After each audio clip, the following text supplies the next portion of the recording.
it's another side that like wants to take more, wants to go that one more round, because like going that one more round when you don't think you can, that's what makes all the difference in your life. You know what I mean?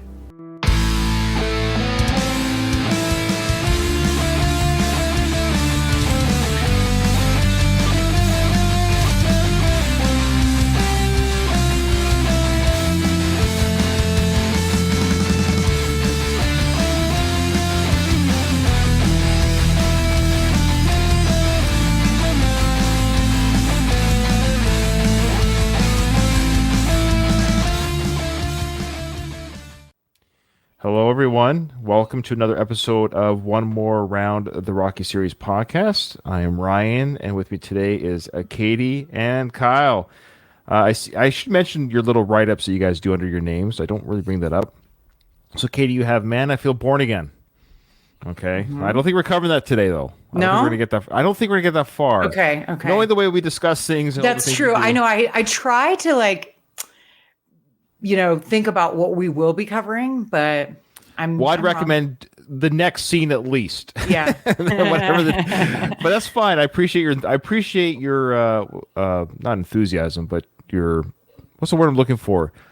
The fact that you think we're going to get that far. What would you call that? What would optimism? You call that word? Optimism. Thank you. I appreciate your optimism. Mm-hmm. Kyle, have you heard that the bird is the, okay, well, I don't know if that's in Rocky, Kyle. It's not.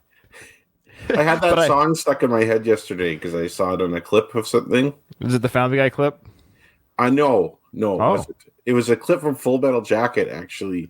Oh. And that song is played in one of the scenes. Yep. And so now it's stuck in my head.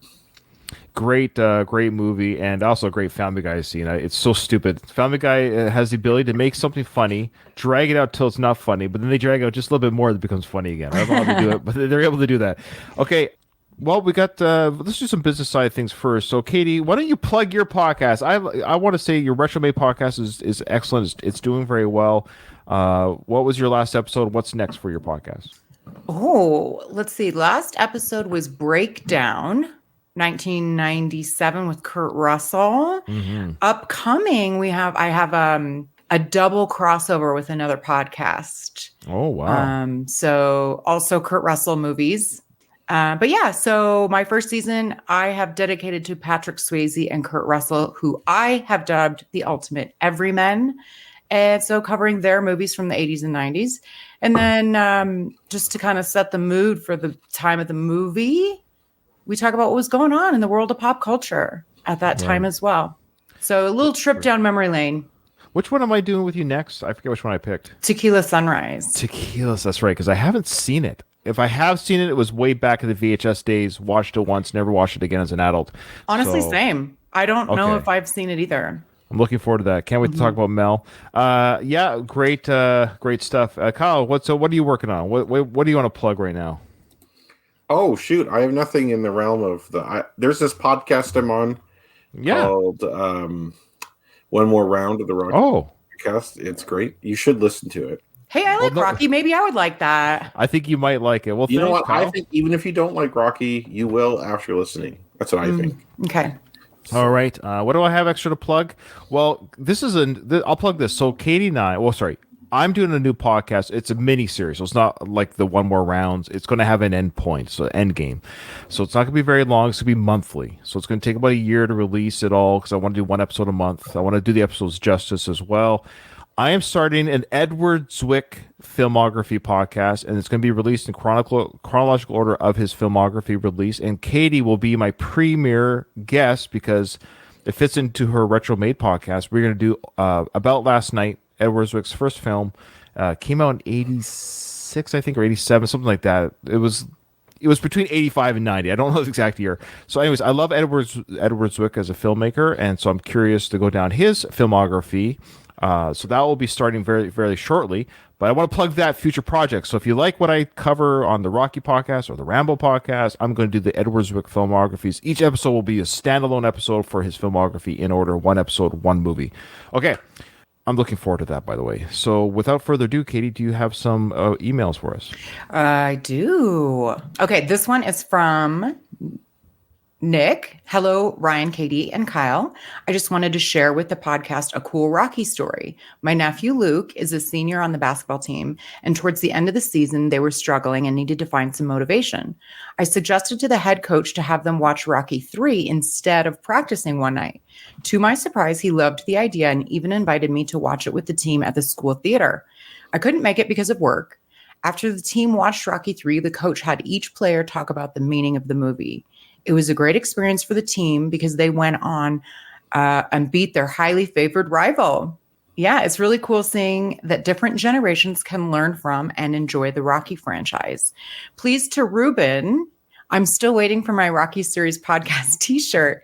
Thanks for entertaining me on the road. All the best, Chester Copperpot. Nick. So Ruben, of course, the official original co-host of mine. We started the journey of going the distance, the Rocky Series podcast. That's why this one's called One More Round, because we're doing it again.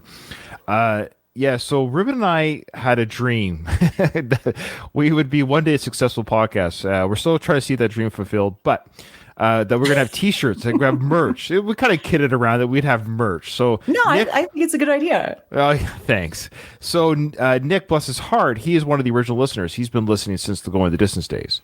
And he's been a long-time follower on my Twitter and on the show. So he's been listening all these years. And thank you, Nick, for that. Chester Copperpot is his name. I think is his nickname. But yeah, so Nick's been listening for years. And he's still waiting for the t-shirt. Is that what he's saying? He's still waiting for it? Yes, I think so. Oh, did Katie freeze or did I freeze? I think she's frozen. Okay. Or she's doing a really good job of staying still. Yeah, okay, Katie, if you're under under duress, don't blink.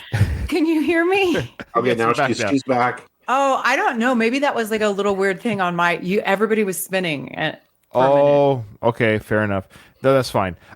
you froze, but it's funny. So we said if you're under duress, don't blink. That means okay. We'd like to welcome those who are watching us live right now. Tim is here. Welcome, Tim. Yeah. So Nick, t-shirts are coming. I guess they're gonna have to be called One More Round now, not going the distance anymore. Okay. Now, Katie, your next email. Are you okay reading this? Because this is directed at you. Yeah. Are you okay reading this? I mean, hey, you got to take the hits. Okay, so Kyle, I want Kyle to hear the email. Kyle and I will decide if we need to do what is requested from this listener. Okay. Jesus Christ, the things that are high. Here we go. Well, no, the subject line is cancel Katie. Yeah. Dear One More Round Complaint Department. I've been listening to this podcast since the beginning, and I've become increasingly uncomfortable with Katie's obsession with Rocky, Apollo, and now Drago. How in this day and age is the objectification of these hot, sweaty men with delicious bulging muscles tolerated on your podcast? Katie talks about these men like they're pieces of meat, and frankly, it's disgusting. Hey, Katie, we're people with feelings, and their eyes are up here. She's perpetuating impossible standards for us regular men who feel like they have to look like Greek gods and fill out their Speedos much better than us. Good day. Sincerely, Doug Karen Greenberg. Thank you, Doug. We appreciate his complaints. By the way, Doug, thank you for writing in. We will take these complaints under advisement. Kyle? Yeah, I think what we're going to have to do is even the score somehow. Perhaps. Well, I already did that in the Rocky 3 coverage when I showed Adrian in slow-mo in her nightie, remember? Yeah, that's true. We saw some cleavage. We saw Adrian cleavage for the first time. Let's just say we're going to have to put some extra focus on Madame Dupont. Yeah, she's really French. She's really There's French. not much to oogle at for you guys. No, there's not. Yeah, we'll talk about Ludmilla actually coming up here. Oh, good call. Good call. She's gorgeous. Bridget Nielsen in her prime, and she's still an attractive older woman. She's 60 something now. So Doug's not happy, and I agree. This might have to stop Katie or offending a lot of our male listeners. The objectification of men will not be tolerated on this show. So let's just see how we do with future episodes. We'll keep you in check there if you don't mind. All right. Well, Tim does bring up a good suggestion, and this kind of goes towards anyone that complains on any show. He says, I have a suggestion for Doug. Maybe not watch A. That's true. Doug, you don't have to listen if this offends you either. So, yeah, it's a tough call. 'Cause Doug's, you know what's funny, though? Doug is a Greek god. He's got an incredible body, so yeah, like he is a workout guy, and he actually looks very he's the most handsome man on our network. So thank you, Doug. Okay. All right. Well, without further ado, let's get to our Rocky trivia. You guys ready? Oh, all right. Okay. Time to catch up to Katie. Here we go. What does Rocky Jr. say Rocky's head looks like? Is it one of Madame Dupont's breasts? Yes. They're roughly the same size. Yes. I do love how that Rocky Jr. in just one short film will be drawing a naked woman for art. Well, he was 3 like a couple weeks ago. Yeah, it doesn't make sense. We know it doesn't make sense. How many weeks away is Rocky and Adrian's real anniversary? How many weeks? Yeah, Adrian says, "Come on, Rocky, it's not our anniversary. It's blank weeks away." I have a number in my head, but I don't know. I have a number in my head, and I don't know. Oh, for some reason was thinking days. I'm gonna talk David Cushion. Yeah, David, don't answer. That's right, David. Don't answer. We do reveal the answer, where we do go over the answers at the end of the show. So please don't help my my colleagues here on the podcast. I need to catch up to them, and I know you're going to get the right answers. So don't put the answer, please. Yeah, that's right. We appreciate. Yeah, so keep score at home, folks, and we'll reveal our answers at the end.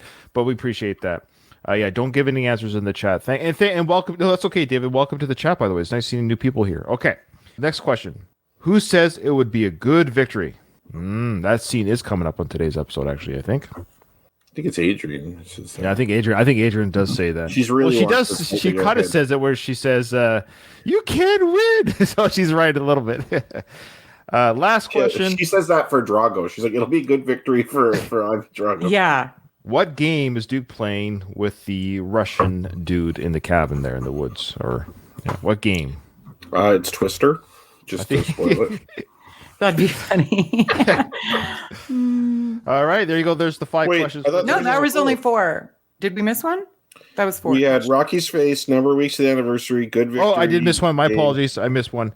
What is... Now, this one's going to be tricky because we've mentioned this before. Is this number 4 or 5 now? Okay, this is number 5. I apologize. I missed number 8. It's like on my list of 10 here. Okay. What is Drago's nickname? That's the question. Well, now, I know there's 2. There's the one that the announcers give, and there's one that they give when he lands in America. Am I wrong about that? Yes, there's 2. Are we going to go with either one's acceptable? Yes, we have to, because 2 are given. How about we say both of them? Yeah, I'm putting both to hedge my bets. Okay, how about this, though? If you put both, they have to both be right. Okay, fair enough. Edge. Okay, no. Then we have to. You have to give 2 for full points, and they both have to be right for the 3 of us. I'm going to say this: you could put down 1, knowing that either one's acceptable. But if you put down 2 to hedge your bets, and you make one that doesn't exist, that's too easy because I know one for sure. That's very easy. Well, technically, there's 3. Oh. Okay. Well, Katie. Well, at this point, if we I'm only putting whatever. Okay. All right. We'll talk about it when we get there. Okay. So, guys, play along at home, and when we get to the end, we'll see who got it right or wrong at the end of the episode. Okay. Now, with today's episode, folks, I did record more of the director's cut again because I think this is really important for Kyle to see this, and for those who haven't seen the director's cut to see the differences. There are some major differences. Very subtle ones between the directors and the original that I think are worth talking about. This might happen throughout the whole series. I'm sorry. There's just too much to not talk about. We're going to play first the original film.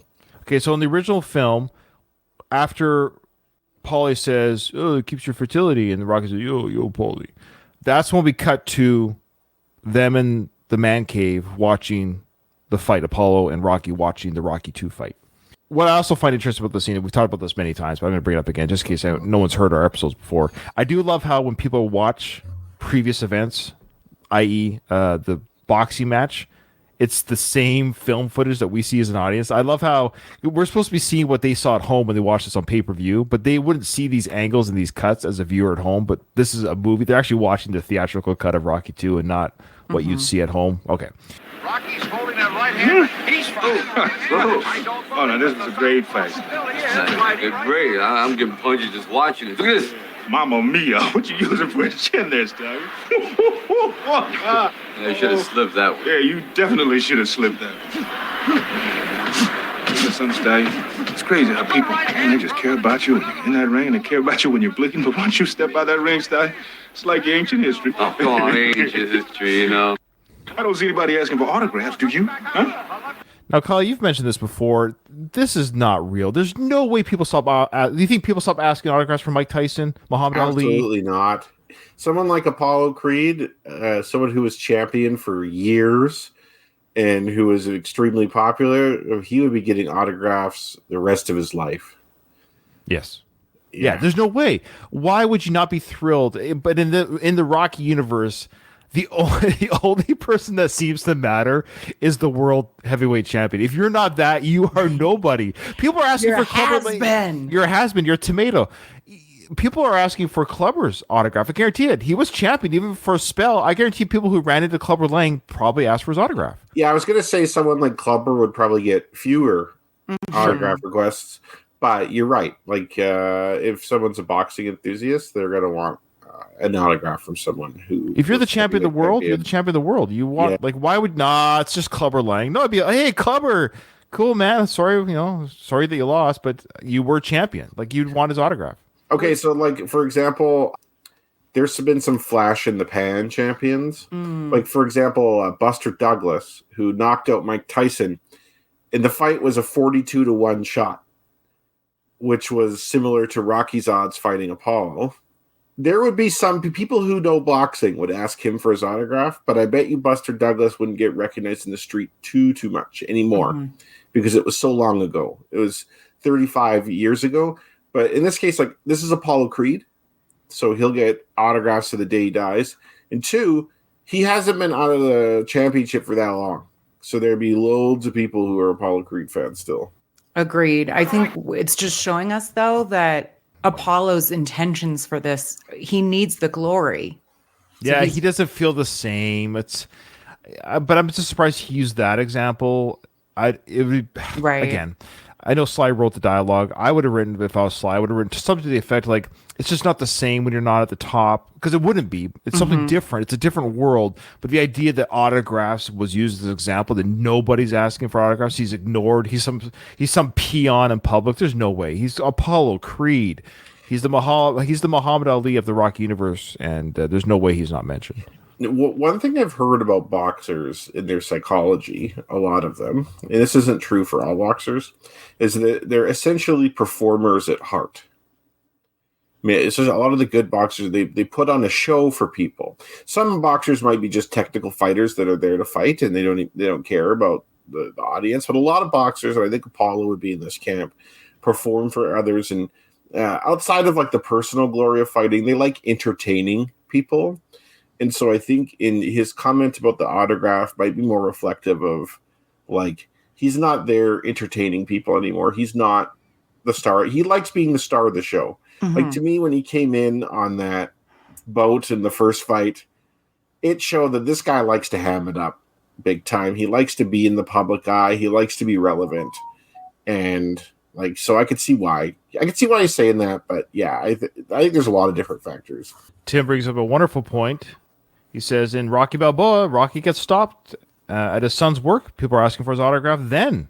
And that was years after he was champion. People are still asking for autographs from Rocky. Granted, he's in Philly, sure, but still. I mean, people are asking for autographs. Yeah.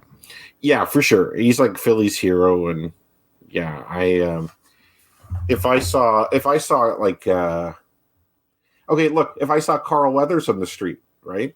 Obviously, he's passed away, but like if say this was a year ago or 2 years ago, what are they? Oh. I'd ask him for an autograph or something, or talk to him. But the thing is, Carl Weathers hasn't been in that much stuff for the last 20 years. Like he's been around. Of course you would, because he was somebody. He was still somebody at once in your life. Like like there'd be a lot of people whose childhood we see watching Apollo Creed fights. Yeah. Apollo, can I ask you something? Well, this fight you're having against the Russian, do you think maybe it ain't against him?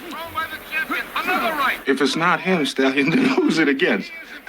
But do you think maybe it's like you against you? What do you think? I think you really are getting brain damage. That's what I think, Stallion. Yeah, maybe, but I'm speaking the truth here, pal. Okay. That whole sequence there, folks, cut out in the director's cut. Oh, really? Yep.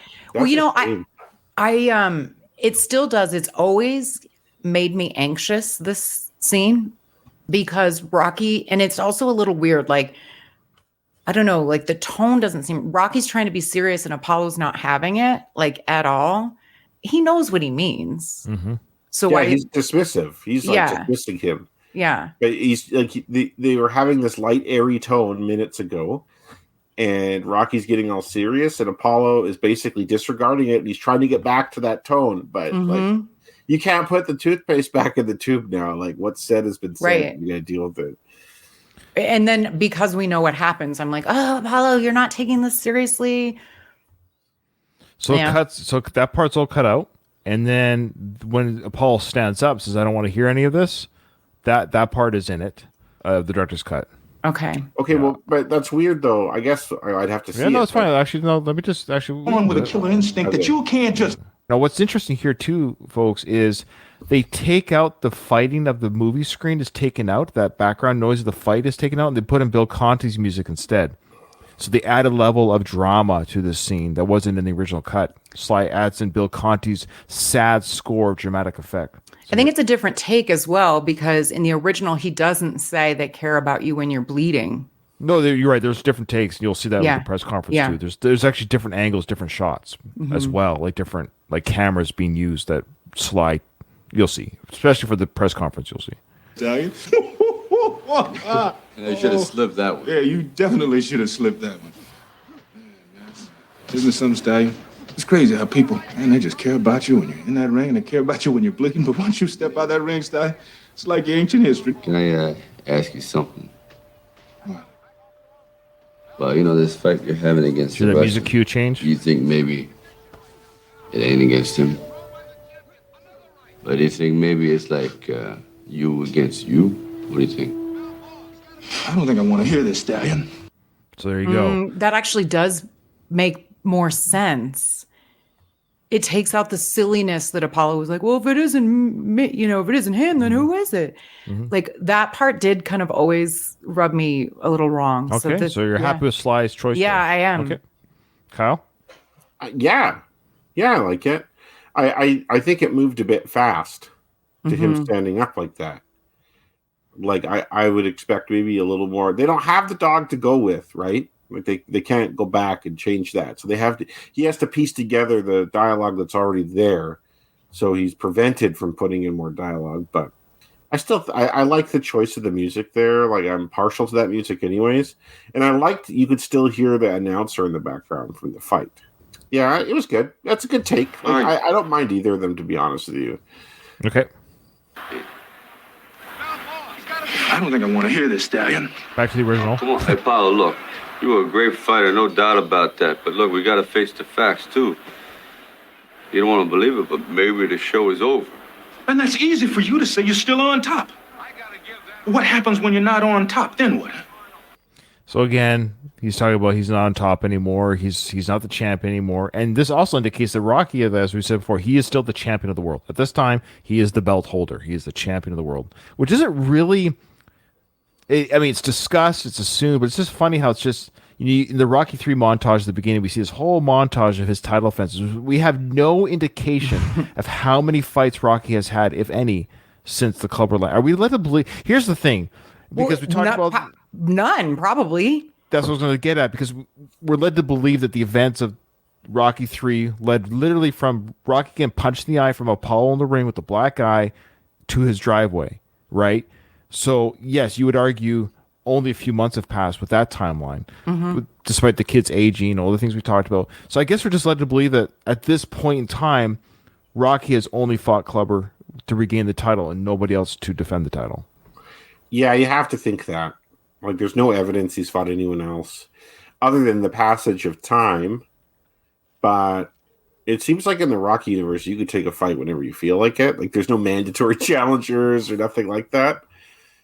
Well, they talk about that actually in Rocky Balboa, funny enough. That's brought up, the idea that he has to fight. I think that's brought up. Yeah, and I think really long ago, like, the movie Cinderella Man, James Braddock, when he won the championship, he didn't fight for a few years after that. and was still champion. So I think maybe in the 30s or something like that, it was different. But this is the 80s. Like he would have had to fight but since they don't tell you, you can't assume that he did. But he doesn't have the eye of the tiger, right? Sorry, say again? I would assume Rocky would have retired. Because that was the plan, was to retire after the first Clubber fight, assuming he won. He won the second one. But remember Adrian's discussion at the discussion at the table. It seems like Rocky hasn't retired yet, because even Adrian's saying, "What else have you left to prove?" Both of you, she's still saying it to Rocky, like, "Can you retire at some point?" Well, he has not retired because he loses his title later as a result of this. Yes, of course. Yeah, he should have. What I'm saying is, like, I'm surprised to see that he hasn't retired. Like, that's what you would expect. Right. He just hasn't gotten around to it yet. He's just kind of enjoying the little bit of limelight, or maybe not limelight, but just he's having fun. He's like, I'm the champ. I'll give it a little minute. He just hasn't gotten to it yet.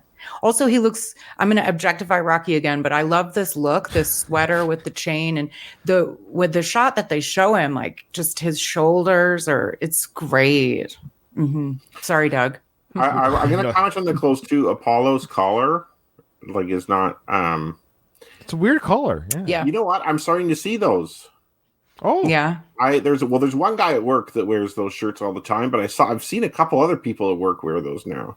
Okay. So maybe because like it's becoming more common not to wear a tie now. Mm-hmm. Like when I first started working, you had like it was just like people still wore ties, but it was becoming more common not to wear a tie.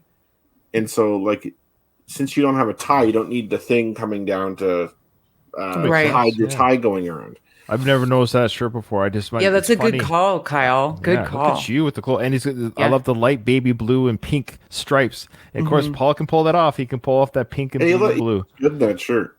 Yeah. Well, you have to have a nice body. That's why I can't wear. I should just wear a blanket. Okay. Kyle, do you dress up for work? I'll have a dress shirt on. Okay. For work.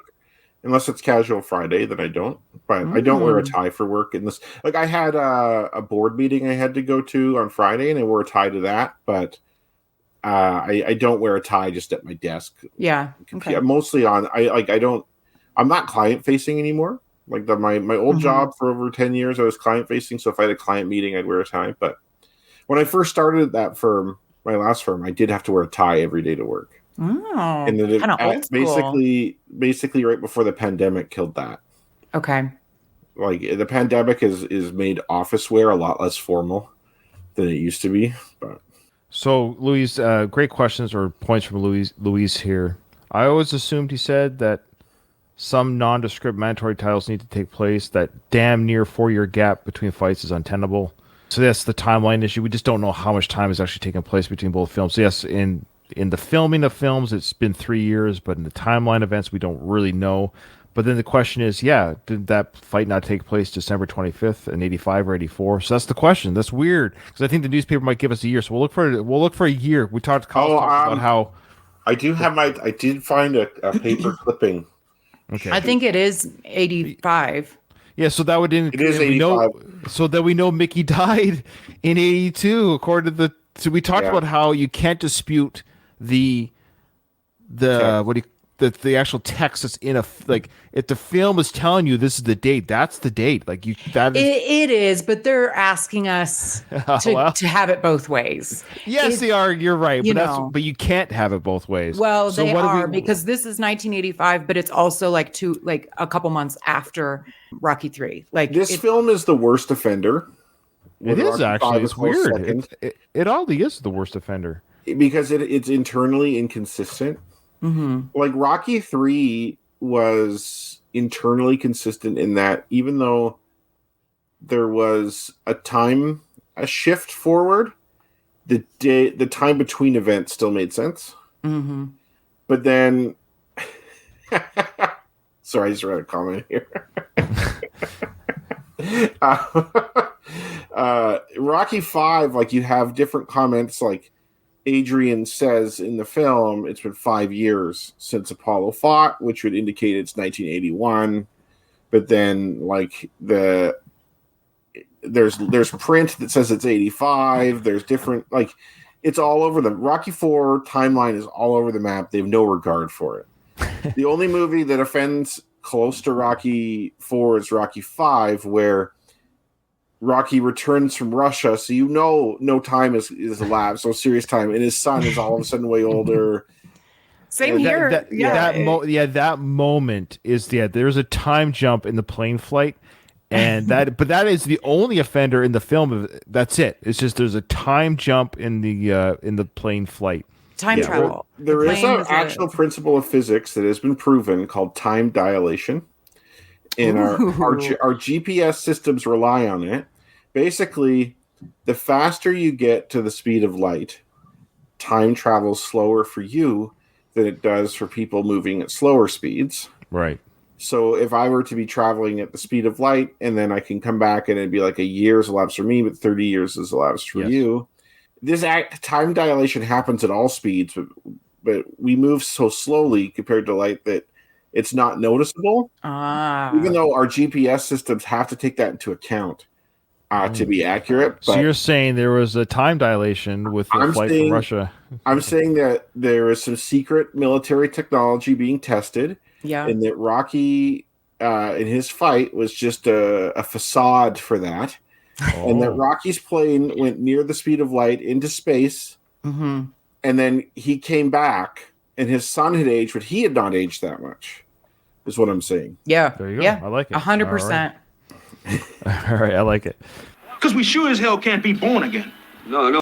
So, sorry, the question was, where do we go from here? Because we can't be born again. Then Rock goes, no, I know we can't be born again. Oh, we can't be born again, but, let's face it, we got to change sometime.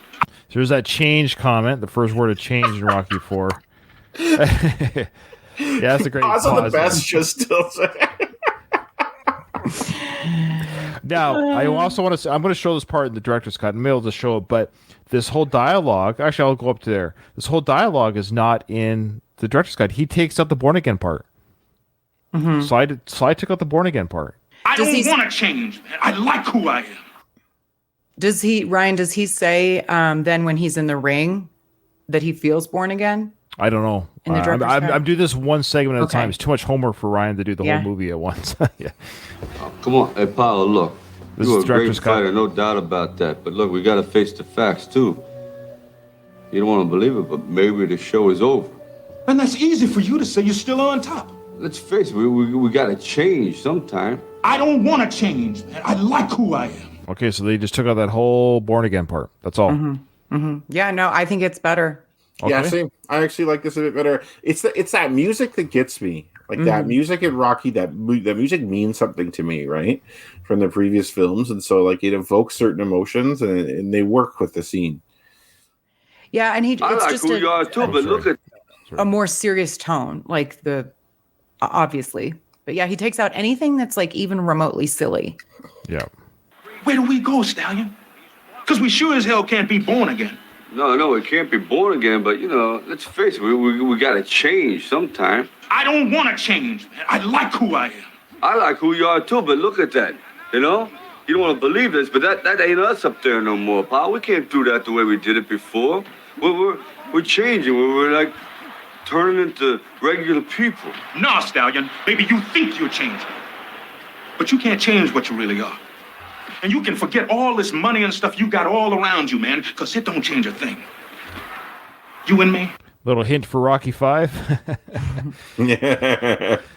Oh, man. I wonder if Sly even knew he was going to do something like that when he wrote these dialogues. Sometimes you got to wonder as an author, did he see the trajectory of his character losing all the money? I don't think so. I don't like Apollo's line of reasoning. I've always had issue with this line of reasoning. I like who I am. We can't change. We don't even have a choice. If warriors, he goes down this path of this is who we are. Well, that's absolutely ridiculous because with that line of thinking, you'd still be boxing at age 90. Right. You at some point you have to retire. It is oddly for someone who is intelligent as Apollo is. He's actually an intelligent man. Even though he thinks he's a stinker, not a thinker, he actually is a thinker. Mm-hmm. For him to not understand that even the old greats have to retire. You can't. You can't box at 80. So when is it? So if it's not 80, is it 75? If it's not 75, is it 70? Yeah. Well, he's at that age now where boxers that are 45 are going to get manhandled by 25-year-old kids, man. Like, it's just the way it goes usually. That the younger fighter usually, because they have more stamina, more strength, their bones aren't as brittle, they're not as damaged, they don't have any baggage on their muscles. Like, they're young and ready to go. Time gets everyone. Yeah, okay, can we do a little bit of a sidetrack here? Have you guys been hearing on social media about this fight going to be on Netflix? Of course, I'll be watching it. I'm watching Paul. It. Yeah.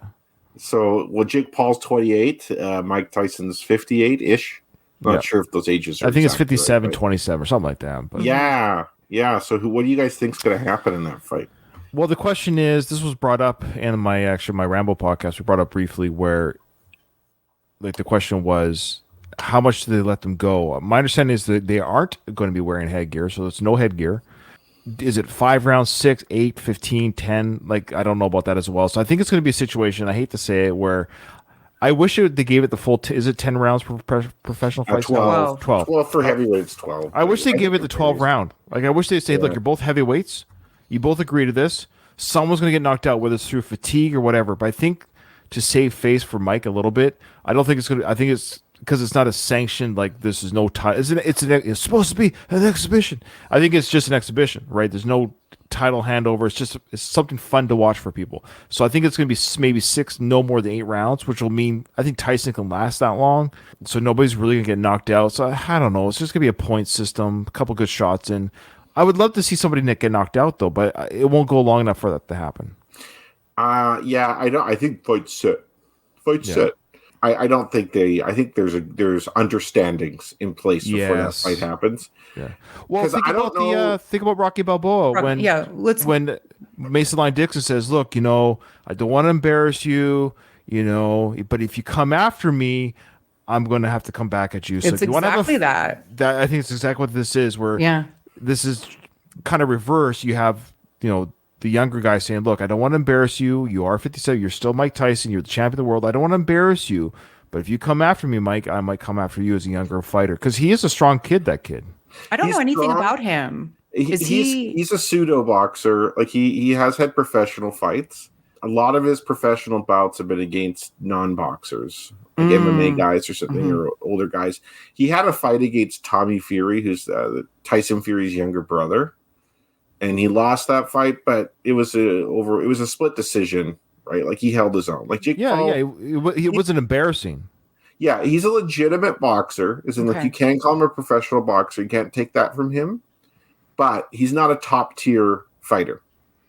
Like, Jake Paul is not going to be champion of the world. He's not that level of boxer. Never will be. So, Mike Tyson, of course, was a legendary boxer, but he's old. Like, you can't expect. Well, that's what I mean. This is literally the script of Rocky Balboa. This is what we're watching live here, folks. We're actually seeing the script. Meaning, like, of course, Rocky in his prime would destroy Mason Line Dixon in his prime, but you can't have that fight. So we can't see Jake Logan versus Tyson in his prime. Of course, Tyson would destroy him. Iron Mike, 20-year-old Iron Mike, would destroy him. But this is what you get. You have to get he's almost the same age that Rocky was in Rocky Balboa. It's crazy. It's actually kind of crazy. And they've showed some training scenes for Tyson, and of course you only see 10 seconds or something, right? But explosive moments. He could hit. Does he look in shape? Oh yeah, he's in shape. He is in shape, and he can hit. Like, the last. You don't want to get. You don't want to get hit by him. You don't want to get hit. Like, if he hit Jake Paul flush on the chin, he put him down. But I don't think it's going to come to that, personally. Like, I think they're just going to be fucking around for 10 rounds. What is Tony Burton? P.S. It was just his birthday yesterday. Yeah, I saw that. What does he say? He doesn't have anything, but all you have left is your strength, like brute force. What does he say? Blunt force trauma. Yeah. Cast iron, hard something. Yeah, it's literally Rocky Balboa. Yeah. Okay, well, Tim's got some conspiracy theory stuff here. He says, I read that Tyson has been paid to lose after 3 rounds. He also read that if Tyson knocks out Jake Paul, he gets no money. Oof, that's like Don King stuff here, Tim. I don't know. I need a source. Give me a source. It wouldn't surprise me if there was stuff like rules. Like, here's how it's gonna go. This is what that's what I'm saying. Like, there's understandings. Yes. No disrespect to Tim. And I don't know if Tim actually believes this. He's just saying this is what he's read. Yeah. Right. I don't think Mike Tyson would agree to get beat up and knocked out after 3 rounds by this guy, unless he's like in a ton of gambling debt we don't know about, right? Like, because I heard he was getting $20 million for the fight, so I'm confused. Okay, that's what I read. Okay, here we go. One last piece, and we'll move on. Louise says Tyson can totally knock him out, but it isn't his interest to do so. Also, as you guys have pointed out, Jake is proficient enough now to be able to fight, to look competent throughout the fight. So, yeah, you're right. So it'll be interesting to watch. At the end of the day, it's going to be interesting to watch to see. And it's on Netflix. It's free. I already have it, so I might as well just watch it. I don't care. It'll be interesting to watch. Okay. Let's move. Which one are we on? Are we on the director's cut or the original? I think this is the original. Okay. We don't even have a choice. See, we're born with a killer instinct that you can't just turn off and on like some radio. We have to be right in the middle of the action because we're the warriors. And without some challenge, without some damn war to fight, then the warrior may as well be dead, Stallion. No. Is that, I know. So Katie, go ahead, please. No, I just like, that's false. Like, so you die at 50? yeah, like this is his emotions, right? Like, it's not very logical. I think this is representative of the struggle people have when they retire from their normal jobs. It's like you're in your work life and you're like, you think about retiring. Oh, I can't wait till I retire. There's all these things I'm going to do when I retire. It's going to be awesome. And some people, granted, do great in retirement, but a lot of people don't. A lot of people, they wake up and they don't know how to handle not having that routine. They don't know how to handle not having a sense of purpose and direction. Like that's one of the, like, if you read about like what you need to do to be happy, one of the elements to that is to have a sense of purpose in your life. And he doesn't have that anymore. He like his purpose was to be champion, was to be a fighter. He trained Rocky and got Rocky to beat Clubber. That probably gave him a sense of purpose for a while, but that's over now. Yeah. And that opportunity is not going to come along again. So what's he going to do? Like he does not know how to transition into being a normal person. And he has the false belief that he has a killer instinct that makes him have to be a boxer for the rest of his life. And it's going to obviously get him into trouble. Good insight, Kyle. Yeah, he hasn't, like, he does need to do something else. Go be a trainer, or just volunteer with youth or whatever. Yeah. Like, but instead what's not working for him is like piddling around the pool with his dogs. Like he's bored. Yeah. And I think that's true. Like, I think when you retire, like your whole life, you have to do something. Like when you retire, you could do it maybe a bit more in your own terms, but like, you know, to anyone listening who might be retiring, I've seen it in my own family. I've seen it with people I know that are close to me. Have a purpose. Do not waste the rest of your life watching TV or just screwing around. Mm-hmm. I can't wait for that challenge. Challenge accepted. Challenge accepted. You could take I think watch TV for 6 months and then do something. I'm 4.5 years away from my retirement. I'm 4.5 years away. Are you going to be like retired, right? Are you going? There's talk. Funny that we bring that. I'll bring this up really quickly. Funny, Becky and I, we always talk about the future. That's what couples do, as you know, Kyle. Kate, I'm not sure if you're aware of that, but couples talk about their future. Just joking. It's not like I don't understand. Do you understand that people live together? Just so you understand, Katie, people that live together might have a future together. No, I'm just joking. I'm just bugging you. You're doing wonderful. Trust me. You're an amazing. I quite woman. like it. Yeah, I know you do, and I trust me. There's days I envy you. Anyways, the point is, we were just actually talking about today on our walk before the show. Like, just if I retire right at 52, when what do we do? Like, Becky can work more hours at her new job. She can actually, so that would supplement the loss that I would have with the pensions, 50%, but then I would still work. But then, if I work in town, there's less gas money, the car's paid off. There's all these other things. So it's funny, but so challenge acceptance is what I'm getting at. What will I do? Oh, of course, I'm probably still going to, I even told Becky, like, I would deliver pizzas just for fun, just to do something. Like, I actually enjoy delivering pizzas or working at a restaurant. Like, just to kind of be involved and see people and do things like, or do security or something. So I don't mind working. It's not about, so I'm going to work, but I kind of like the idea that I might retire from my job, that, the whole military thing and get up at this time, get to work, put on the uniform, blah, blah, blah, So I'm looking forward to a different change maybe. Yeah. I work with a guy who's retired from the military. He's in his mid 50s. He was a major. Yeah. And he was He was in charge of like communications and media relations. Okay. And that's what he does at the place I'm at right now. Good for him. I think he's pretty chill. He's always kind of happy because like he's, you know what I mean? Like he accomplished his military career and he gets a pension, but then he gets like income on top of it. So it's a good spot for him. You know? Yeah, that's my goal is to get a pension. So it's half my pay and I just work somewhere else that supplements the other half and whatever. You'll just have to expand your podcast empire. You'll have more time. That's what Tim said. I could do another podcast. Yeah. Only fans. That's right. And don't say no one wants to see that because there's a lot of people up there and they all have 53-year-old Ryan dad bod. I don't know. Yes, yeah, man. There'll be people who want to see that. Can you imagine? People would actually pay to see me nude? Oh, you maybe have to do stuff, but yeah. Oh, jeez. Oh. All right, moving on. Okay, so now the other part that was taken out, we'll just move on because we want to get to the press conference. See, I told you there's no way we're getting to that. Point. Yeah. The part where I don't want to be regular people talk, that was all taken out of the director's cut. That was all chopped out. The whole regular people talk. Okay. So I'm asking you, as a friend, stand by my side this one last time. Okay, stand on my side this one last time. Did you know there was a difference in the director's cut? For Yeah. that line? All right. So I'm asking you, as a friend, stand in my corner. Just this one last time. Did you guys catch the language difference there, Dalek? Yeah, even this is in the corner versus by my side. Right. The original makes more sense. And the way he said "as a friend" was a different tone. Mm-hmm. So they did both takes. So that wasn't like AI or anything. Right. That was Carl's. So I'm just finding why. I wonder why one was chosen over the other, and the slide went back on the other. Any guesses why the change from corner? So for our listeners, the original again was "Stand by my side" this one last time, and then the director's cut is "Stand in the corner with me" one last time. But that's weird because he's never been in a Paul's Exactly. corner. That's why the original makes more sense, in my opinion. I think corner's metaphorical. Well, then why bother with the metaphor? Yeah, exactly. Just say "by my side." Because it eliminates all ambiguity. Like you're by my side. Because the first time you were by my side is when I offered you for me to train you. We worked together side by side. Now be by my side one last time while you train me.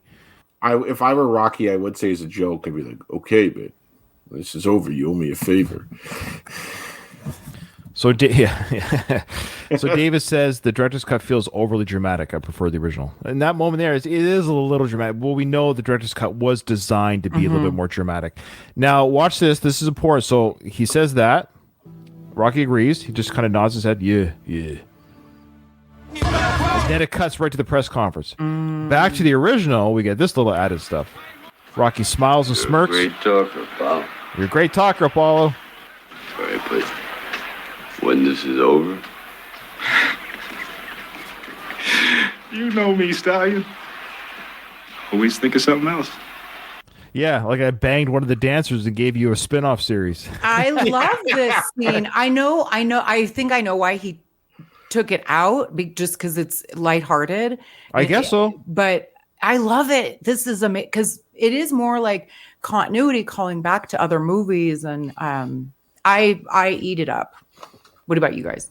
Which do you Well, prefer? see, this is tricky. I don't think some of the changes you guys talked about, you kind of like, talk about the regular people, the brain damage, but I don't know.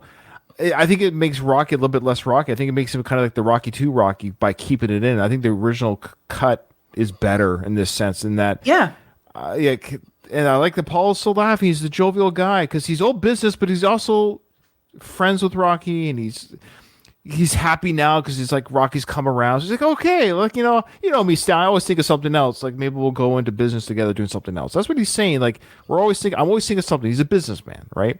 And anyways. Or just like the favor fight. It's something along those lines. Yeah, agree. I think we're all liking this one better, the original. I think it's hard to not like the original better for a couple reasons. One is it's what you're used to. Sure. But two, the dialogue and the way they're speaking and the tone and stuff, I think is more designed for the way the scene was originally meant. And then it's like you change things and you change the music.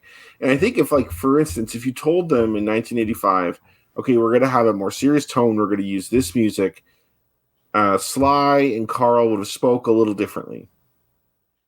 right? But you're kind of shoehorning things after the fact, and it's not going to quite feel right. Like something's going to feel off about it. Okay. Yep. All right. So now we're going to go into the press conference. That's what I'm afraid of. That's what I'm afraid of. You got a deal there. You got a deal there. Feel sorry for that guy, huh? So I feel sorry for that guy, says Rocky. I kind of forgot that was in there.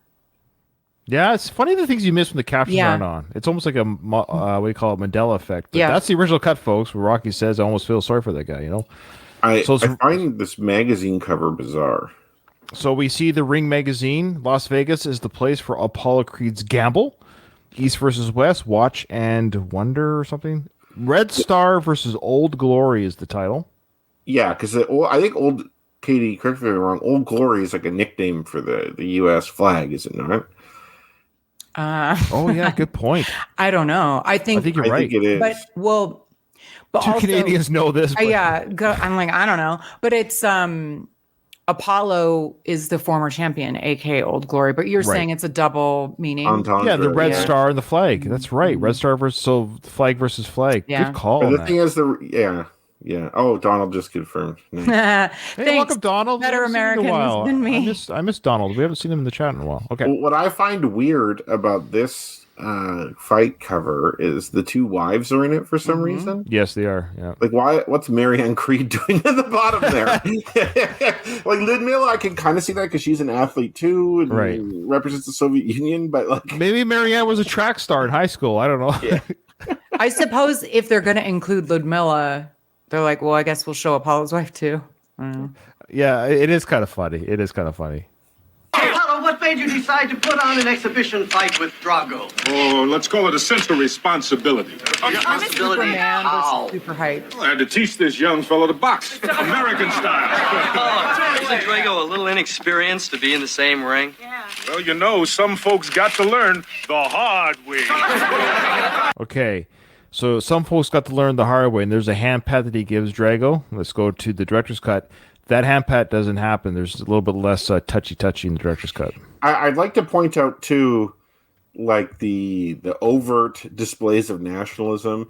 So you have this massive American flag in the back. We got to remind everyone that this is America. We're not in the Soviet Union. We got to make sure everyone knows what side we're on. And Apollo's in front of the flag. In the middle of this flag is kind of a goofy almost pose. It's not really a fighting shape. He's kind of like has one hand down, one hand up. I also really like the freeze frame we have here. This is it's great. Actually, I'm gonna make this one of the pictures Katie, you're one of the thirstiest people I know. Levels with it. No, here's the thing, though, you guys. It's this has like ruined me for real men. To be this is what I want. I don't want anyone real. I'm doing the best I can over here. What do you want from me? I'm only human. You know what I mean? Like my expectations are this. Yeah, I guess so. See, my expectations are Adrian. Yeah. So I did okay. My expectations are someone who consents. Like that's kind of where I'm at right now. Like somebody that can what? Consent. Basically, I say I would go. Yes, consent is important. That's true. I agree with consent. I think it's pretty. Here's the director's cut. Oh, right here. What made you decide to put on let's call it a sense of responsibility. Responsibility? How? I had to teach this young fellow to box, American style. Oh, isn't Drago a little inexperienced to be in the same ring? Well, some folks got to learn the hard way. See, now we have the shot that's panned out, not panned in. There's no touching. Apollo doesn't touch Drago there. He just leans in. I like this better, too, because you see the size difference between Apollo and Drago more easily. Good point, Kyle. And now we look at the flag. It looks kind of cheap, doesn't it? This is like a flag with Apollo's whole body's not even on the flag. It looks kind of funny. Yeah, it's weird. It is strange. It is kind of weird. It's almost like a cult. Like if there was an Apollo Creed cult or something, like you'd be bowing down to this flag and with the statue of him or something. I don't know. They also show in the audience's press conference, both Adrian and Marianne are there, but they're not sitting together. Like, And same thing for the fight. I think they're not sitting to like. It's weird. Maybe Adrian doesn't like those people. Like, well, you would think that given the friendship, I know it is weird. That There's no wives would be friends, right? They're you know what? It could literally be that situation where they're just not friends. They just maybe have never really talked. They've never really gotten together. But it is interesting that we never see that. You're right. That's an odd thing to not include, and it'd be very easy to include to have Sly, the director, to say, "Hey, ladies, sit next to each other, and rib each other, have fun, smile at each other, say, oh, this is gonna be great," or just something. But they don't interact at all. There's not one piece of dialogue between the two of them. Not even dialogue. They don't even sit next to each other. Yeah. Like their husbands are really good friends, and they don't even. I find it strange. Yeah. Okay, so now we're gonna go back to the original. No quick knockout prediction. No. I'm not angry with him. See, I just want to show the whole world that Russia doesn't have all the best athletes. Rocky, how do you think Apollo should fight Drago? Well, personally, I think the first thing you better get Apollo is a ladder. Oh, hey, that's calling the kettle black there, Sly. Come on. Yeah. Well, black, what do you mean by that, Ryan? Oh, jeez. Oh, boy. Now we're going to go to... messing with you. I know. But let's go quickly while it's fresh in our brains. Let's go quickly, because we all know the original. We all know how the original goes. But this is very telling. I thought the differences between the press conferences was worth talking about. So let's go back to the director's cut of the press conference. No quick knockout prediction. No. I'm not mad at him. I just want to show the whole world Russia doesn't have all the best athletes. Rocky, aren't you helping to train Apollo? Well, yeah, I'm going to try if you'll listen. Wait a minute. What do you mean, listen, Stallion? It is hard to get a word in edgewise. Oh, come on. So there you go. What do you think of that interplay there? Awkward. It's a little awkward. Yeah. Hard to get a word in edgewise is kind of a little jab. Sure. Well, Rocky's not afraid to give jabs back at Paul. He calls, Paul's always said, if you can't fight, you can cook. I mean, Paul has done some jabs at Rocky. You have brain damage. No, it's not a big deal. It's just it shows like the how they don't take it seriously. But what's interesting too is again, the novel form. We got this from Donald, I think. In the novel, there was a training sequences in the novel, but we get to see it talked about because it's not talked about in the original cut. Do we ever get any real indication that Rocky's truly training Apollo, or he's just there in spirit and support in the corner? Do we get any indication he's the actual trainer? No indication at all. I never assumed that Rocky did train Apollo. Mm-hmm. Yeah, but he does. Apollo. What is Rocky going to teach Apollo? Exactly. Yeah, like trainer in this case is just like in title only. Yeah, like motivation maybe to push himself harder or something like that. But I don't think he's showing Apollo how to box. I don't think Apollo Rocky says in jest if he'll listen, but I think there's some truth to that. Like, do you think Apollo really respects Rocky as a skilled fighter? Probably not. No, as a friend, he's doing it as a friend. It's emotional support. So officially, he is telling the press that Rocky's trained him. And I just want to say thanks, Louise. Louise says, Ryan, even though we're live, it feels like I'm watching a completely finished product. You've got it running like a well-oiled machine with the excellent juxtaposition of the original, the director's cut. Absolutely phenomenal job. Well, now I'm going to be overthinking that I'm going to screw up the rest of the show. Thanks, Louise. Louise, I appreciate that. I'm going to send you that PayPal in a couple of Okay, so I do like how Rocky says, it's hard to get a word in edgewise. It's a fun little banter. And now, again, we saw for our listeners, when Apollo was saying, how I'm going to fight this guy, I have to show him how to fight, all this stuff. It was still panned out. We could tell that was Carl Weathers giving a different dialogue because the tone and the inflection, though the same dialogue, was said differently. Yeah, it was a little bit different. Okay, so now we're going to go back to Louise. You ready? We're going to go back to the original here for a second. How does it feel to spar with the great former champion? The man's tongue didn't come through customs. Okay, that's important. Now, that's the original. We all know the original. Great joke. Mm-hmm. That's actually a great dig by Apollo. I think it's a fantastic line written by Sly. Now, let's go check out the director's cut, this is very... Now, Kyle, you'll love this part. My man. Okay, there was that little interplay there. We saw that both after Rocky and Apollo had a little bit of fun together, back to the director's cut. They're having a little bit of fun together. Adrian and Marianne look at each other, knowingly laughing, like, oh, look at our husbands having fun with each other. So there was that look, at least, where they looked at each other saying, our husbands are having fun with each other. But like you're saying, Kyle, they're like 10 feet apart. But I don't know why they're not sitting next to each other. Yeah. How do you think Apollo should fight Drago? How? Well, personally, I think you're going to need a very big ladder. Drago, how does it feel to spar with the great former champion? There's silence on his part. The man's tongue didn't come through customs. You don't think you're going to whip me, and I do. Okay. So. Oh. Yeah. So, okay, before we get to that, so he makes the joke, tongue doesn't come through customs. There's a look that Adrian gives. It kind of froze there. I apologize for our live audience, but Adrian gives a knowing look of, oof, that's kind of rude to insult this guy like this. You're kind of making him angry. Even Adrian is realizing this is probably not going to go the way Apollo thinks. Look, did you guys catch that? Mm-hmm. Yeah, there's something here that was borrowed from real life. Oh, please. This was a classic Muhammad Ali move in a press conference. He used to, and he said to more than one guy, he'd look at him like that. He's like, you don't really think you're going to be able to beat me, do you? Like, Ali was, like, really good at, like, psychologically, like, screwing around with people. Mm-hmm. And he said this many times. I'm convinced Sly borrowed that and used it for the movie. Sure. A good call. Yes, good call. Now we're going to go back to the original again. Bear with me, folks. Go back to the original.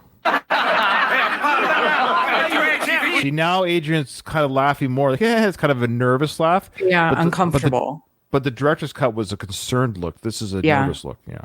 My husband is very happy to have this opportunity. It's his dream. Dream? How do you mean? In our country, Apollo Creed is well known and very respected. It could be a good victory. Whoa. Oh, answer to one of our trivia questions. Mm-hmm. Yeah, we all got it. Yeah, we all got it. Okay. Now, did you catch? Now, he's going to ask the question we just heard on the director's cut. Check it out. Wait a minute now. Wait a minute. Oh. When? You don't really think you're going to whip me, now, do you? Now, did you notice what Sly cut out on the director's cut? All of Ludmilla's talking was cut out by Sly. I love you, Sly. I love you, but that's an absolute dick move to cut out your ex-wife. That's all he did there. That had nothing to do with tone. That delivery by Bridget Nielsen was well done, well executed, a very valuable part for her to speak for her husband. The fact that he cut that out is a big F you to Bridget. Tell me, Sly, why you cut that out story-wise, why it was better to be out. Any ideas? Well, I have a question. So there's some really interesting looks that Michael Pataki's character, I forget his name, Sergio or whatever his name is in this, and Ludmilla, like before this, when like they're giving these like patronizing, like, oh, we'll let you guys kind of have your, and we'll show you, but they give these looks like, because Michael Pataki's like goes like this, like they give these looks like they don't know what's going to hit them. And is that, and my question is that in the director's cut? Those looks that they give each other. I haven't looked that closely, to be honest with you. We'll see if it comes up later. But what do you think about Sly taking out Ludmilla's lines there?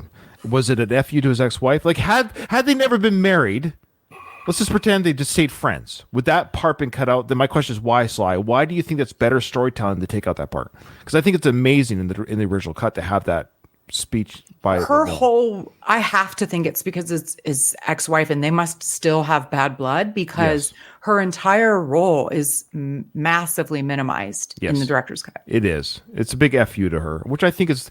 This is why I have a problem with the director's cut, because I feel like Sly, despite his professionalism, maybe as he sees it, he's using way too much emotion in this. I'm taking out the robot because it was from my my handicapped son, and I'm taking out Ludmilla because it's my ex-wife. Like, I'm not even joking. Like, I feel like he hacked up Rocky IV a little bit. He should have literally just inserted the deleted scenes, maybe taking out some things that are a little bit cheesy, like the comics to keep your fertility. Fine, take out that. Like, agreed. But taking out Ludmilla really ruins the director's cut. It does. I'm sorry, because she's such an integral part of the original cut. I don't think it helps the movie at all by taking it out. Agreed. Okay, let's go back to. Okay, we'll play this for a little bit longer. So we're going to keep watching the original here after Paul asked the question, do you think you're going to whip me? Well, he didn't come here to lose. Well, you hold on, little lady. You hold on. Because lose and lose royally he's going to do. Okay, Now he's asked the same question. The director's cut. Check out this response, Kyle. You're gonna love this because I can't believe this part was taken out of the original. I kind of wish they kept LaMilla's part in, and then they kept this part in from the director's cut into the original. Check it out.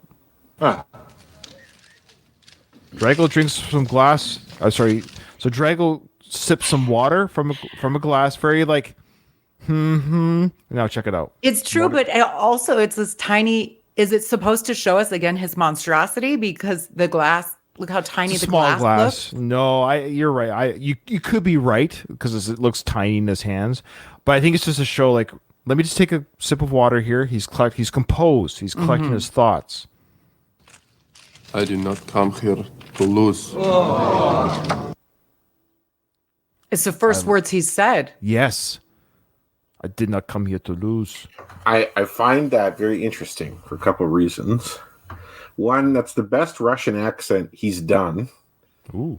Compared to the other lines he gives in his accent. I think he did really good there. Also, his voice doesn't match him there. His voice is very soft. Like you expect someone hulking and large and intimidating like that to kind of sound like this, like I do not come here to lose or something, but he's like, I do not come here to lose. Yeah. Like, Yeah, that's a good point because it's not that meek voice in any other lines he delivers. No, it's very different. Yeah. It's very different because he's like, you will lose, like the computer sounding, and then he's like, I must break you. Sounds very different, but he sounds almost very meek here. Like he's saying, I'm not coming here to lose. I think he's also just doing it very calmly. I think it's supposed to be calm. I think it's just saying, you're right. I didn't come here to lose, buddy. But he doesn't even say it in that way. Just, I didn't come here to lose. A very almost matter of fact, calm. But that's why Rocky and Tony look at each other like, oh, geez, this guy's business. Like they're already kind of afraid of him just because of the monstrosity that he is. And they look at each other like they're not messing around. This is not just an exhibition match. They're looking at each other right now like, oof. So we'll play it just a little bit longer here. Apollo's making the same mistake that he made in the first film. Right. Like, remember when he's talking business with Jurgens and Tony's like, you better come see this boy you're fighting on TV. It's like, yeah. He goes, yeah. It's people don't change in a lot of ways. No, they don't change. There wasn't really that many years between both fights, if you think about it. I did not come here to lose. So no quick knockout prediction. Excuse me. You are not very realistic, are you, Mr. Creed? Where did you come from? What are you talking about? You can box, yes, but you are far too old to think that you can win over Drago. Oh, is that a fact? And it could be a painful one. So thankfully they kept that in. We'll stop it after this, but I'm glad they kept that in. This is the director's cut, just for our listeners. We're still listening to the director's cut here. Doesn't the original heavy bag with eyeballs in the ring with me, and you're going to see the meaning of pain. Why do you insult us? There's the one line that for some reason Sly let that line keep in from LaMille because I think he almost had to. So now let's cut over back to the original. Then you'll see Kate that it was kept in there. Yeah. How can you be so sure? Well, I've been with the best, and I beat the best. I've retired more men than Social Security. So of course that was taken out with the director's cut. That whole joke there and. Because LaMilla asked the question, so Sly had to take it out because it didn't make sense. Like, what's Apollo talking about? Excuse, please. And then he comes in with this. Not very realistic, are you, Mr. Creed? Where did you come from? What are you talking about? You can box, yes, but you are far too old to think that you can win over Drago. Oh, is that a fact? Yes, and it could be a painful one. You put that heavy bag with eyeballs in the ring with me, and you're going to see the meaning of pain. Why do you insult us? Kate? Well, I thought I was right. Yeah. So he takes out the exclamation of yes in the director's cut, which I don't know why. That's a great, I don't like that at all. I like the way he says yes there. Agreed. There's a bad move to take that out. Yeah, great point. Good. But there's a lot of looks like breaking it down like this, just tons of looks between people. And now I can't remember what's the original and what's the director's because we're cutting back and forth, but it's great nonverbal. I think this shows a cultural difference too between like Russians and Americans and the whole sports scene there because it's like, how do I say this? Okay, at one point, boxing press conferences were pretty civil. And then Muhammad Ali actually is probably credited for shit talking in the press conference. And it's been like that ever since. I don't think they understand that that's like what you're kind of expected to do at press conferences is make jokes, make fun of people, and talk about how the other guy's crap and hype it up. They don't get that. Like they just and they're like, "Why do you insult us?" Like they're offended at this, right? But yeah, it's just great comments in our live chat. I just want to say again, if you're listening to this and you want to join our live chats and add to the podcast discussion that you're hearing in your ears right now, folks, just join our Discord that's in the show notes, and you'll get the announcement when we go live. You can join us. You'll be able to watch and add your input because we definitely love our chats. Louis says, I prefer the calmer tone that Drago gives. To me, it's even more intimidating and matter of fact. That line should have been the original. Yeah, we agree. And David says, in the original, like you're saying, Katie, the Russian coach answers, is that a fact with the yes, and it could be a painful one. They cut out the yes in the director's cut. It is weird. Oh, yeah. So it is weird. So thanks, David. So it's also grammatically wrong. Yeah. Because it's like, and it could be a painful one. And what? Like, what's the and for? Well, talk to Sly. Bring it up with Sly. When we get him on the show, we'll ask him. Okay, now we're going to stay with the original. Follow me, folks. We're going to stay with the original. We'll see where it changes. Okay. Now, you just hold on here. Don't make me out to be the bad guy. I came here to talk about a friendly exhibition bout till Comrade Big Mouth started. Right. It's you who are the aggressor. Mr. This is Carlo, obvious. I don't want to I wish to say to the press, in all fairness, Drago should not even fight this man. Oh, come on. Because he is a has-been. You get that big chump in the ring right now. Okay. Wait, I thought it was heavy bag with eyeballs. What are you talking about? Originally, he said that earlier. No. Okay. No. So what? I'm getting confused. Never mind. Am I losing you? No. Apollo calls Drago in both cuts a heavy bag with eyeballs. So what are you referring to here, though? Well, I guess I'm just now. No, he just assaults him again. That's all. Yeah. You get that chump in the ring. Yeah. So he calls him heavy bag with eyeballs in both earlier. cuts. Okay. And now he's sorry. Have we lost all of our listeners? Are people confused? I apologize. I am trying to say when we're now we're going to go to the director's cut. This is important because you'll see the big change here. Actually, what happens here? Can I make a comment about this first? If I'm being objective, the Soviets are correct. They're correct. Like Apollo Creed is being a dick, and granted, that's what you're supposed to do at press conferences. So I'll give him a little bit of a slide here. When Apollo Creed says, "Don't make me out to be the bad guy. I just came here for a friendly exhibition until Comrade Big Mouth came here." That guy didn't even say shit other than like he doesn't think he's being very realistic, which is like. It is shit talking, but it's no worse than what Apollo was saying before. And Apollo was the one insulting them. He was the one being a jerk to them.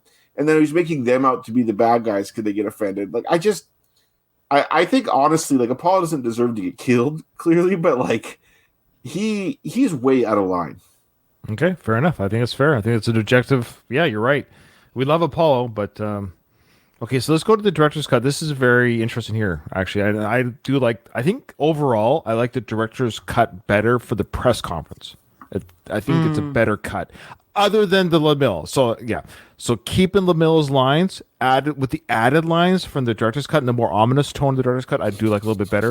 Especially this part here, we're gonna get some extra footage here of something that should have stayed in my opinion. Don't make me out to be the bad guy. I came here to talk about a friendly exhibition bout till Comrade Big Mouth started. Right. It's you. See that? Rocky and Adrian look at each other and Adrian shaking her head like, oh boy, this is not going well at all. Mm-hmm. That's a very great moment there. Again, that should have been the original because it ups the ante a little bit. Like you're getting scared here as an audience member. You're like, what is going on here? This is not going well at all for Apollo. Like he's losing touch.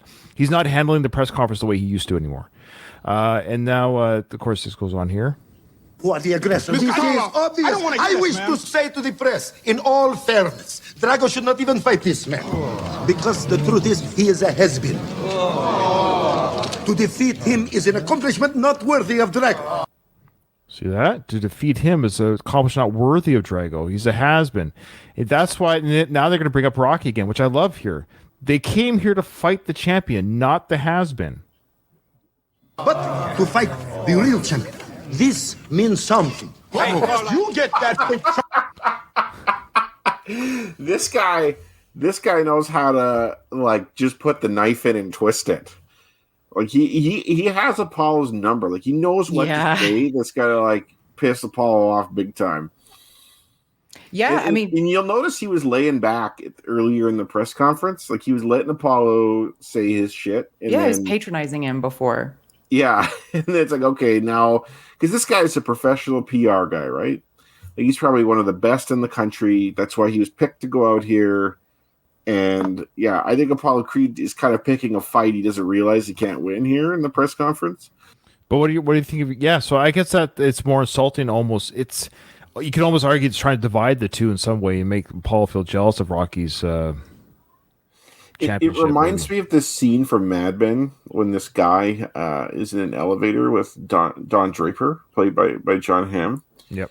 And he's actually the guy in the elevator. He plays he's the main character on Superstore.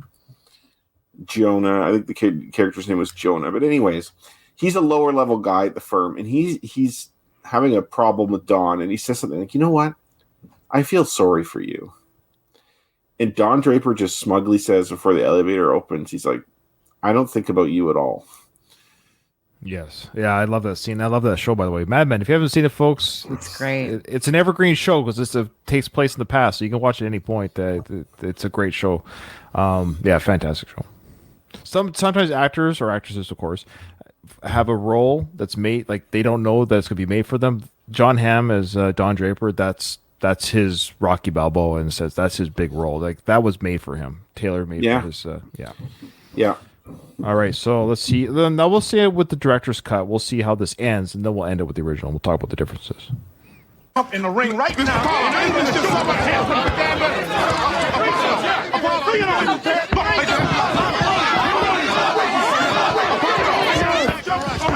All right. I said what I feel.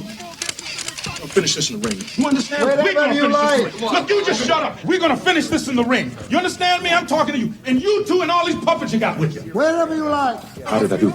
A little for my taste. Wait, but good. Oh, yeah, very good. Okay. A little bit different from the original. Do we have to show the original right now before you? Okay, let's go back to the original.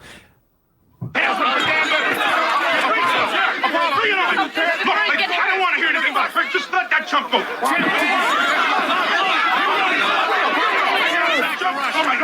right. Said what I feel.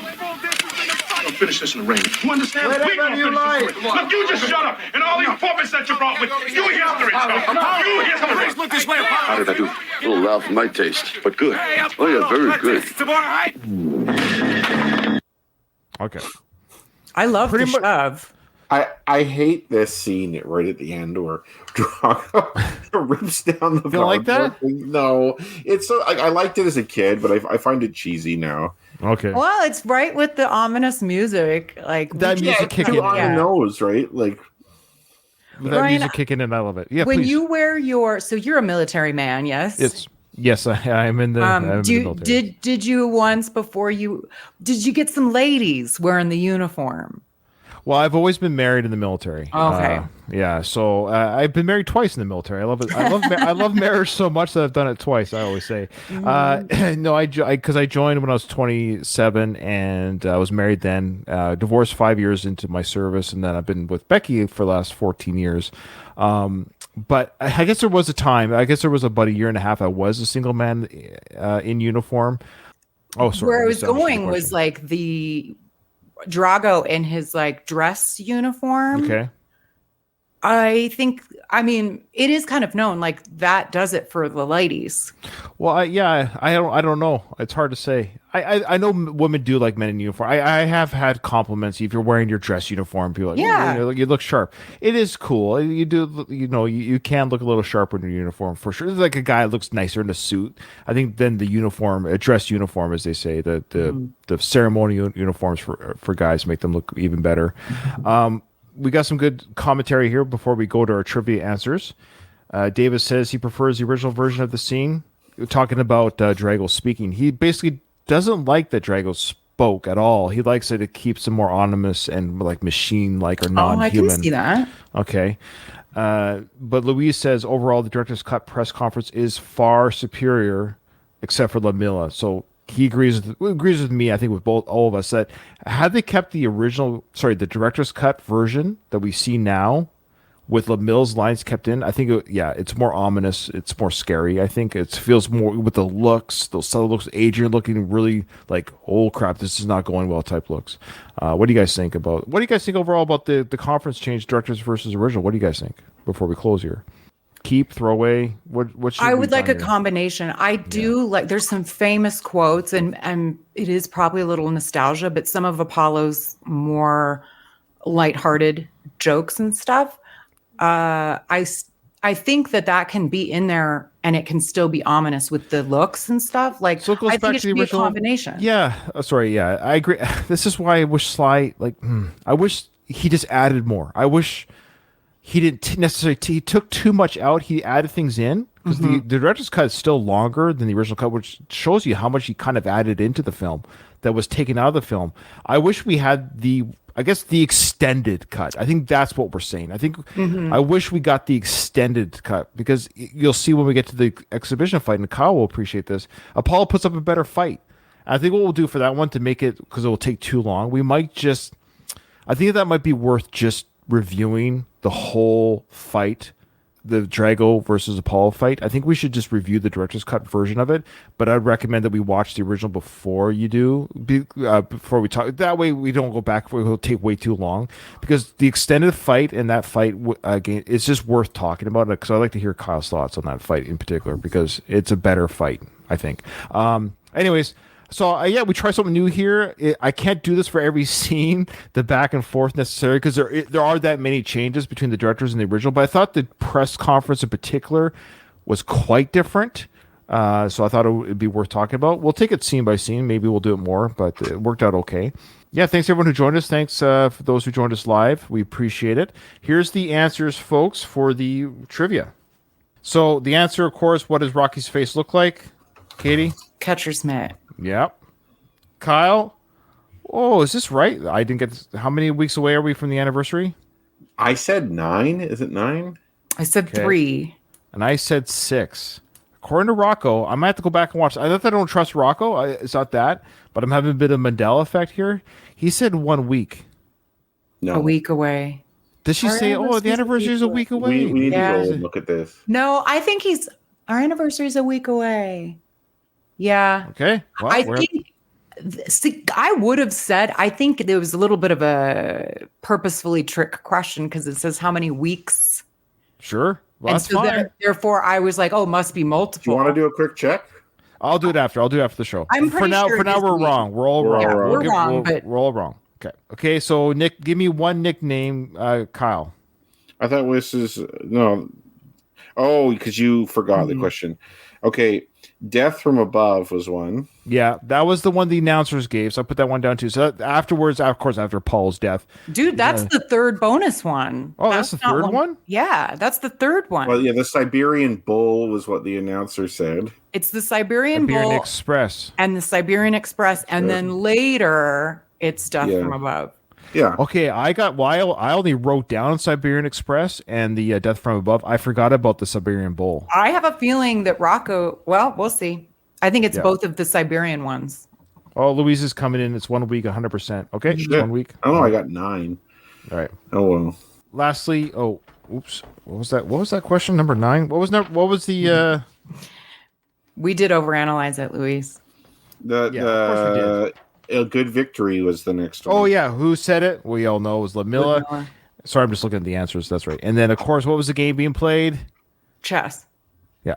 Okay. What was the answer for the nicknames? He only wrote Siberian Express on his. That was the one answer. Interesting. Yeah. Okay. So we all got 4, yeah? Yeah, we all got 4 out of 5. Okay. All right. Well, thank you everyone who watched us live and who are, of course, watching us on YouTube or watching us on our your podcast app of choice. Please leave us a review. You guys are terrible. Please leave us a review or a rating on our podcast. We really appreciate it. We need it.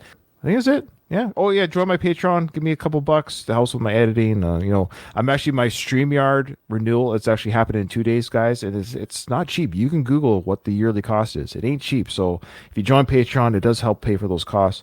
But if you don't, that's fine. The show will go on. Don't worry, you leeches. I'll keep. Don't say that. Oh, Say, okay. You better pay, or else the podcast is over. That's right. If you don't pay, the podcast is over. We're canceled. We got canceled. Right. That's right. Well, Katie's canceled. We got to find a new co-host. But this episode was over. I didn't hear no bell.